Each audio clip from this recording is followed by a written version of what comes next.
ये जो अभी आप देख रहे हैं खेसारी लाल के ऊपर हमला हुआ है। बिहार के मुजफ्फरपुर में एक कार शोरूम के उद्घाटन करने के लिए खेसारी लाल आया, तो इतना फैंस लोग देखने के लिए आया खेसारी लाल के, भीड़ संभाल नहीं पाया। जैसे तैसे करके खेसारी लाल कार शोरूम के उद्घाटन कर दिया। लाखों लोग देखने के लिए आया खेसारी लाल के, फिर भी जैसे तैसे करके सभी जनता से मिला।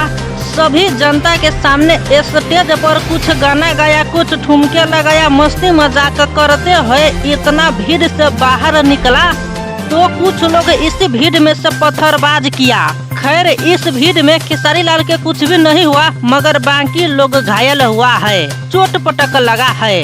खेसारी लाल के देखने के लिए, उसके साथ सेल्फी लेने के लिए मुजफ्फरपुर में इतना लोग भीड़ लगा दिया, मगर इस भीड़ से खेसारी लाल निकल के बाहर जा चुका।